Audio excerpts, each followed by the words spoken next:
culture and the music. Eager to have a stage of his own, Bob began spinning at makeshift basement parties for a measly $20 a pop. I used to pick the turntable up and play it like a fiddle. And do all these tricks, you know, and the only thing about being white was the dance floor would stop.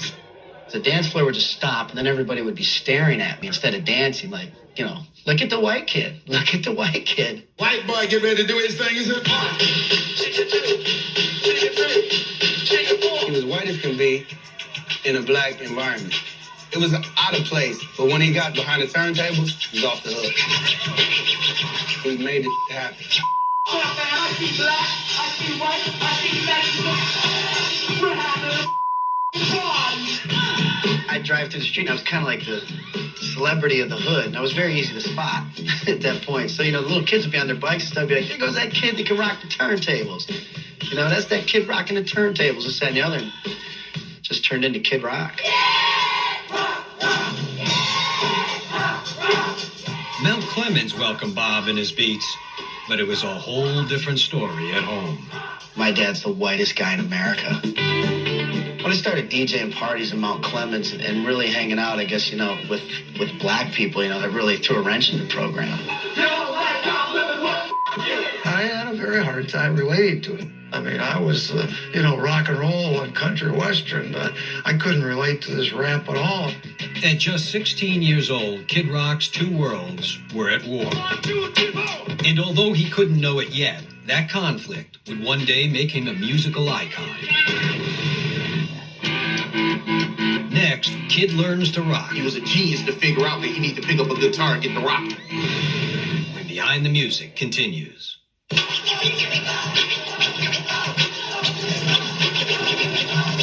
By the summer of '87, 16-year-old Bob Ritchie was better known as a DJ called Kid Rock. But while his huge hair and fierce scratches were in demand all over Detroit, not everyone was a fan.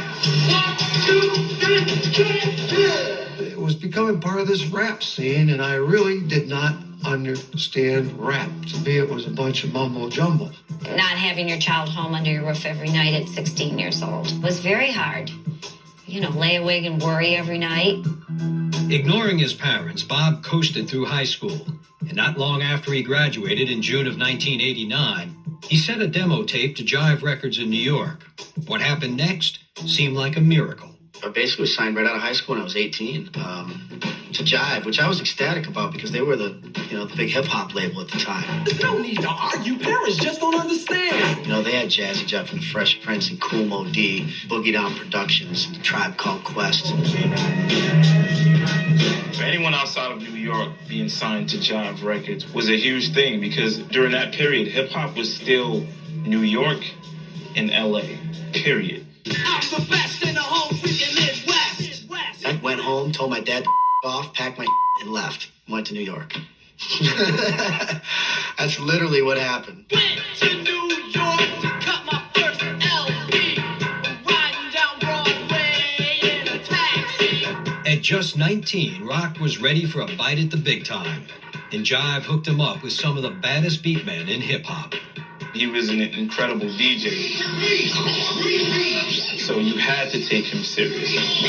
Dude was incredible with the scratching. You know, he's making songs with Too Short, and Chuck Nice, and D Nice, and it was a pretty big thing. I'm the K-I-D-R-O-C-K. Down with Jive RCA. And from the beginning, Rock reveled in crude cuts. To come out as a white boy, I thought it would be funny if I came out talking about oral sex, because so many of my black friends were like, I don't do that. I was like, I do. I love it. Spent the night at Sally's house. Woke up with cotton mouth. Couldn't speak, my tongue was weak from yodeling in the valley. It just became a joke, you know. I'd be like, oh, you was yodeling in that girl's valley, weren't you? A delicious break from potatoes.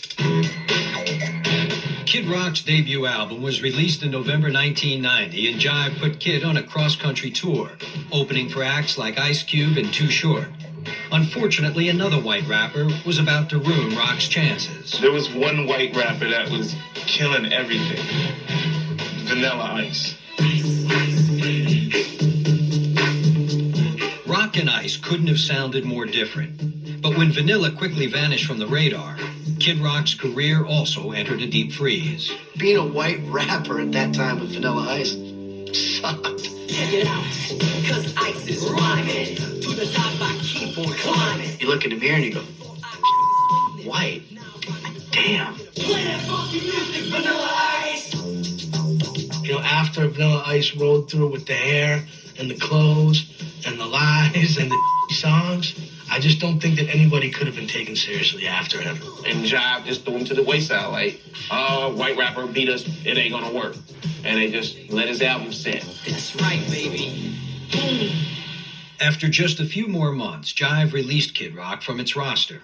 It was a crushing defeat for a 20-year-old kid with a single dream. It was devastating to get dropped from Jive, you know, have to pack up your marbles and head back to Detroit. I know it was hard for him, but that was probably the most important thing that happened in his career because it gave him a chance to explore more of the rock and roll side. I started playing instruments at that time and getting into more instrumentation.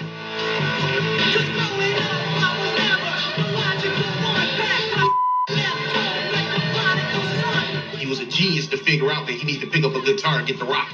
That's when he got back in touch with his whiteness, Johnny Cash, you know, stuff like that. Determined to become an all-around musician, Rock taught himself to play every instrument he could get his hands on. He then cut another album with a small imprint called Continuum. But within a year, the label was bankrupt, and Kid Rock was back home in Michigan at the end of his rope. Got into the alcohol, started smoking pot, wanted to go a little further. So, you know, like, ooh, let's try a little cocaine. What's this heroin like? Mushrooms? Acid? There was a lot of drugs floating around. We were out in the middle of nowhere. There wasn't a whole heck of a lot to do. By the summer of '93, it looked as if Kid Rock's dreams were already dead. But things were about to take a turn for the better. The genuine article.